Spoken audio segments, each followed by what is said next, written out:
Bismillahirrahmanirrahim. Sahabat Muhasabah Story.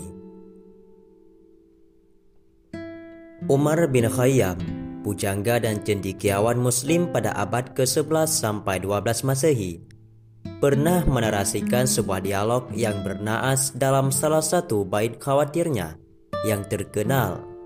Dialog itu sebagai berikut. Sebelum kita lanjut, jangan lupa sahabat tekan tombol like, komen, dan subscribe agar kami lebih bersemangat dalam membuat konten kebaikan selanjutnya. Seorang syekh berkata kepada seorang pelacur, "Engkau mabuk dan setiap malam berada dalam pelukan laki-laki yang berbeda." Si pelacur pun menjawab, "Wahai syekh, aku memang seperti apa yang engkau katakan. Namun apakah engkau sungguh-sungguh seperti yang terlihat?" Seorang kiai begitu mudah menghardik seorang pelacur. Di mata sang kiai, seorang pelacur itu begitu bejat karena tiada hari tanpa berperilaku maksiat, mabuk, dan bersetubuh dengan laki-laki yang berbeda di setiap malamnya. Sang kiai begitu jijik dengan perilaku itu dan dengan keras menghardiknya. Namun, jawaban dari si pelacur ternyata membuat sang kiai tidak berkutik. "Aku memang seperti yang engkau katakan, tapi apakah engkau seperti yang terlihat?" tanya pelacur tersebut. Seorang pelacur memang terlihat dengan kasat mata berbuat bejat, tetapi apakah kiai memang selalu baik seperti yang tampak di depan mata? Dari dialog di atas, Umar Khayyam hendak mengingatkan bahwa seorang pelacur jauh lebih jujur atas kebejatan yang dia lakukan. Sebaliknya, sang syekh atau sang kiai justru menjadi manusia yang menipu diri, lebih suka menilai orang lain daripada menengok diri sendiri. Berapa banyak kiai atau syekh atau habib yang menjadikan jubah keutamaan untuk berbuat bejat atau untuk menipu umat. Jika pelacur berbuat bejat secara terang-terangan, seorang syekh atau kiai atau habib boleh jadi berbuat bejat secara sembunyi-sembunyi. Tak ada yang tahu atau malah perbuatan bejatnya itu ditutup-tutupi oleh orang sekitarnya. Pelacur tersebut selalu salah dan kiai tidak boleh salah.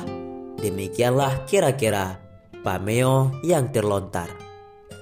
Dan kita, terutama saya, sering memposisikan diri sebagai syekh dalam dialog di atas. Gampang berprasangka buruk pada orang lain, sulit menengok diri sendiri, merasa diri sebagai orang suci atau sok suci. Seperti orang kalap, kita, terutama saya, dengan mudah mengeluarkan kata-kata nista terhadap orang secara kasat mata berperilaku bejat. Dasar perempuan, sundel, atau wanita murahan dengan mudah kita ucapkan. Apakah dengan kata-kata itu dapat memperbaiki akhlak seorang pelacur? Justru tidak, sungguh tidak. Kata-kata buruk penuh hinaan itu justru membuat si pelacur menjadi sakit hati, merasa diisolasi dan dipandang sebelah mata. Padahal seorang pelacur tahu persis bahwa tindakannya salah. Ia hanya butuh sedikit motivasi, pelukan cinta, agar bisa berbuat, bukan diintimidasi atau cercaan. Begitulah sekilas tentang kira-kira. Jangan pernah memvonis seseorang secara terang-terangan begitu saja. Akan tetapi, rangkumlah dia, ajaklah dia untuk berbuat kebaikan. Karena kita sebagai seorang beriman tidak pantas menghardik ataupun langsung memvonis seseorang. Mungkin saja dia sekarang berbuat hina dan dina, tapi ketika Allah Subhanahu wa Ta'ala membuka pintu hidayah kepadanya, maka dia lebih mulia dari orang lain semua. Dan juga belum dapat dipastikan kita ataupun kiai-kiai yang secara terang-terangan seorang yang baik, tapi akhirnya bisa jadi malah sebaliknya dan menjadi orang yang tidak berbuat kebaikan sedikit pun. Intinya, jangan pernah menghardik dan memvonis seseorang sesuai apa yang kemauan kita, tapi rangkum dia, ajak dia berbuat kebaikan. Itulah Islam dan keimanan yang sebenarnya. Karena seseorang beriman tidak begitu saja memvonis orang lain seakan-akan kitalah orang yang paling benar.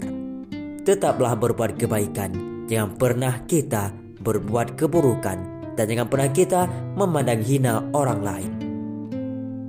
Disebutkan sebuah kisah yang diriwayatkan oleh Abu Ja'far dan termaktub dalam kitab At-Tawwabin karya Ibnu Khudamah. Sebuah kisah tentang taubatnya 3 orang pelacur dari perbuatannya yang keji dan juga kotor ini.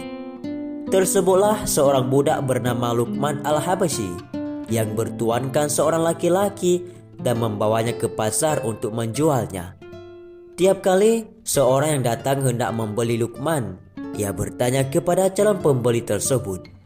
Suatu ketika terdapat seorang yang hendak membelinya. Lalu Luqman mempertanyakan tujuannya. Akan kau pergunakan aku sebagai apa? Calon pembeli itu menjawab, aku akan mempergunakan engkau untuk ini dan juga ini. Lalu Luqman menjawab, aku tidak butuh untuk kau beli. Setelah beberapa calon pembeli gagal mendapatkannya, datanglah seorang laki-laki yang hendak membelinya. Lalu ditanya oleh Luqman, akan kau pergunakan aku untuk apa? Laki-laki tersebut menjawab, akan aku pergunakan engkau sebagai penjaga pintu rumahku. Luqman pun menyetujuinya untuk dibeli oleh laki-laki itu, lalu membawanya pulang ke rumahnya, ke rumah tuan barunya. Lalu didapati bahwa tuannya memiliki 3 putri yang berprofesi sebagai pelacur, dan Luqman ingin keluar dari tempat itu. Kemudian ia bercerita dengan mengatakan, sungguh ketika aku mengantarkan makanan kepada ketiganya dan apa yang mereka butuhkan, tiap kali aku keluar dari ruangnya, aku langsung menutup pintu dan duduk membelakangi mereka. Lalu ketiga putri tersebut berseru, bukalah pintu. Luqman masih tak acuh. Kemudian ketiganya memukulnya hingga berdarah dan tersungkur. Saat tuannya datang, Luqman tak menceritakannya. Lantas tuannya keluar dan Luqman bercerita lagi bahwa tiap kali Luqman mengantarkan makanan yang mereka butuhkan, ketiga putrinya tidak membuka pintu. Kejadian yang saat berulang, saat Luqman keluar ruang ia diminta untuk membuka pintu, akan tetapi ia juga tak acuh. Saat tuannya datang menghampirinya, Luqman diam saja. Ternyata sikap yang dilakukan oleh Luqman membangkitkan kesadaran ketiga putrinya. Putri yang paling tua kemudian bertanya, bukankah budak satu ini adalah budak yang paling taat kepada Allah daripada aku? Demi Allah, aku akan bertobat. Lantas lainnya menimpali, bukankah budak ini dan kakak perempuan lebih taat kepada Allah daripada aku? Demi Allah, aku pun akan bertobat. Lalu adik lainnya juga menanggapi, bukankah kedua saudaraku dan hamba saya ini lebih taat kepada Allah daripada aku? Demi Allah, aku akan bertobat. Demikian kisah tobatnya 3 orang pelacur, bermula dari menjadi seorang pelacur, lalu kagum akan ketaatan seorang kepada Allah, sehingga pada kemudian hari mereka menjadi ahli ibadah di desa itu. Hikmah yang bisa sama-sama kita petik adalah pentingnya untuk bertahan dalam ketaatan kepada Allah. Barangkali itu juga menjadi jalan bagi orang lain untuk menemukan Allah.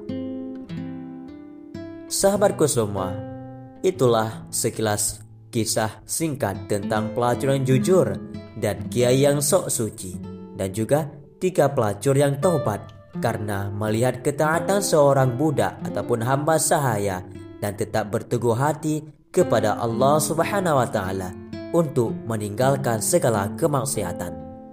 Semoga bermanfaat.